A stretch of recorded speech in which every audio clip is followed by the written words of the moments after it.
SIR ಪ್ರಕಾರ 10,000 ಕೌಲ್ ಬಜಾರ್ದಲ್ಲಿ 10,000 ಮಂದಿ ಬೇರೆ ಬಾಂಗ್ಲಾದೇಶದಿಂದ ಬಂದಂತರು 10,000 ಮಂದಿ ಕುಟುಂಬಗಳು ಇದ್ದಾರೆ ಅನ್ನೋಂಥದ್ದು SIRದಲ್ಲಿ ಸ್ವಲ್ಪ ಮೇಲೆ ಕಾಣ್ತಾ ಇದೀವಿ. ಇನ್ನು ಸರ್ವೆ ಆಗಲಿಲ್ಲ, ಮೇಲೆ ನಡೀತಾ ಇದಾವೆ. ಇವೆಲ್ಲ ನೋಡಿದಂಥ ಟೈಮಲ್ಲಿ ಅವರೆಲ್ಲರೂ ಕೂಡ ಐಡೆಂಟಿಫಿಕೇಶನ್ ಮಾಡೋಂಥ ಕೆಲಸ ಆಗಬೇಕಲ್ಲ ಅನ್ನೋಂಥದ್ದು ಕೂಡ ನನ್ನ ಅಭಿಪ್ರಾಯ ಇದೆ. ಕೌಲ್ ಬಜಾರದಲ್ಲಿ 10,000 ಕುಟುಂಬಗಳು ಇದಾವೆ ಅನ್ನೋಂಥದ್ದು ಮೇಲ್ನೋಟಕ್ಕೆ ಕಾಣ್ತಾ ಇದೆ. 10,000 ಮಂದಿ ಕುಟುಂಬಗಳು 10,000 ಕುಟುಂಬಗಳು ಇದಾವೆ ಅನ್ನೋಂಥದ್ದು ಮೇಲ್ನೋಟಿಗೆ ಕಾಣ್ತಾ ಇದ್ದಾವೆ. ಆಲ್ರೆಡಿ ನಮ್ಮ ಪಾರ್ಟಿಯಿಂದ ಕೂಡ ಕಂಪ್ಲೇಂಟನ್ನು ಕೂಡ ನಮ್ಮ ಪಾರ್ಟಿ ಕಡೆಯಿಂದ ಕೊಟ್ಟಿದ್ದೀವಿ. ಇನ್ನು ಜಿಲ್ಲಾಧಿಕಾರಿಗಳು ಕೊಟ್ಟಿದ್ದೀವಿ. ಇನ್ನು ಇವಾಗ SIR ಆಗುವಂಥ ಟೈಮಲ್ಲಿ ನಮ್ಮ ಕರ್ನಾಟಕಕ್ಕೆ ಬಂದಿಲ್ಲ. ಅದು SIR ಆಗುವಂಥ ಟೈಮಲ್ಲಿ ಅಂಥವು ಯಾರ್ಯಾರು ಇದಾವೆ ಎಲ್ಲ ಕೂಡ ಗುರುತಿಸ್ತೀವಿ.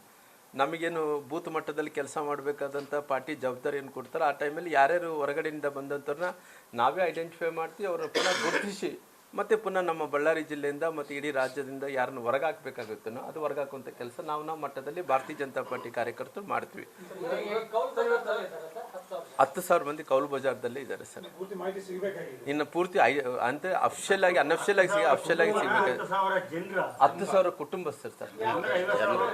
ಅಂದ್ರೆ ಅವ್ರ ಗಂಡ ಹೆಂಡತಿ ಅಂದ್ರೆ ಈಗ ಅದ ನನಗೆ ಇಲ್ಲ, ನನಗೆ ಗೊತ್ತಿರೋ ಪ್ರಕಾರ 10,000 ಮಂದಿ ಅಂತ ಹೇಳಿದ್ದಾರೆ, ಜನ ಅಂತ ಹೇಳಿ 10,000 ಜನ. ಮೋಸ್ಟ್ಲಿ ಬಾಂಗ್ಲಾದೇಶದಿಂದ ಬಹಳಷ್ಟು ಮಂದಿ ಬಂದಂಥವ್ರು, ಜಾಸ್ತಿ ಸಂಖ್ಯೆ ಬಾಂಗ್ಲಾದೇಶದಿಂದ ಬಂದಂಥವ್ರೆ ಅಂತ ಹೇಳ್ತಾ ಇದ್ದಾರೆ. ಇನ್ನು ಬೇರೆ ಐಡೆಂಟಿಫಿಕೇಶನ್ ಮಾಡಿದ ನಂತರ ಮುಂಚೆಯಿಂದ ಕೂಡ ನಾವು ಕಂಪ್ಲೇಂಟ್ ಮಾಡ್ತಾನೆ ಬಂದಿವಿ. ಇವತ್ತುಗಳು ಭಾರತೀಯ ಜನತಾ ಹಿಂದೂ ಮುಸ್ಲಿಂ ಗಲಾಟೆಗಳಿಲ್ಲ, ಬಾಂಗ್ಲಾದಿಂದ ಬಂದವರು ಇಲ್ಲ ಅನ್ನೋದು ಸ್ವಲ್ಪ ಪರಿಶೀಲನೆ ಮಾಡಿ ನೀವು ಯಾಕಪ್ಪ ಅಂದ್ರೆ ಕೌಲ್ ಅಂದ್ರೆ ಅಲ್ಲಿ ಕೂಲಿಗೋಸ್ಕರ ಬಂದಂತ ಬಡ ಜನಗಳು ನಿವಾಸಿಸಿದ್ರು. ಆಂಧ್ರ ಕರ್ನಾಟಕದವರು, ಆಮೇಲೆ ಬಡತನದಿಂದ ಬಂದಂತ ಮುಸ್ಲಿಮ್ಸರು ಇರುವಂತ ಜಾಗ ಅದು. ಅದನ್ನ ಪೂರ್ತಿ ಪರಿಶೀಲನೆ ಆದ್ಮೇಲೆ ನೀವು ಇದ್ರ ಬಗ್ಗೆ. ನಾನು ಇವತ್ತಲ್ಲ ಸರ್, ನಾನು ನನ್ನ ರಾಜಕಾರಣ ಜೀವನದಲ್ಲಿ 30 ವರ್ಷಗಳ ಕಾಲ ಇಲ್ಲೇ ರಾಜಕಾರಣ ಮಾಡ್ಕೊತ ಬಂದೆ. 30 ವರ್ಷಗಳ ಕಾಲ ನಾನು ಯಾವತ್ತೂ ಕೂಡ ಸ್ಥಳೀಯರು ಯಾರಿದ್ದಾರೋ ಅವ್ರು ಯಾವುದೇ ರೀತಿಯಲ್ಲಿ ತೊಂದರೆ ಇಲ್ಲ ಸರ್. ಈ ಹೊರಗಡೆಯಿಂದ ಬಂದಂಥವ್ರು ಅವ್ರು ಖಂಡಿತವಾಗಿ ಇಂಟೆನ್ಷನ್ನೇ ಬೇರೆ ಇರ್ತದೆ ಸರ್. ನಾನು ಆಲ್ರೆಡಿ ಭಾಳಷ್ಟು ಸಾರಿ ನಾನು ಓಪನ್ ಆಗಿ ಹೇಳಿದ್ದೇನೆ. ಯಾಕಂದರೆ ನಮ್ಮ ಕೌಲ್ ಬಜಾರ್ ಭಾಗ ಭಾಳ ಶಾಂತಿಯುತವಾದಂಥ ಪ್ರದೇಶ, ಜಾತ್ಯತೀತವಾದಂಥ ಪ್ರದೇಶ.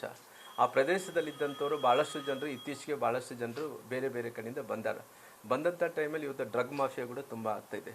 ಇದ್ರ ಬಗ್ಗೆ ಕೂಡ ಸಾಕಷ್ಟು ಟೆರರಿಸಮ್ ಆ್ಯಕ್ಟಿವಿಟೀಸಲ್ಲಿ ಕೂಡ ಅಲ್ಲಿ ಸಾಕಷ್ಟು ಮಂದಿ ಸಿಕ್ಕಿದ್ದಾರೆ, ತಮಗೆಲ್ಲ ಗೊತ್ತಿರೋಂಥ ವಿಚಾರ.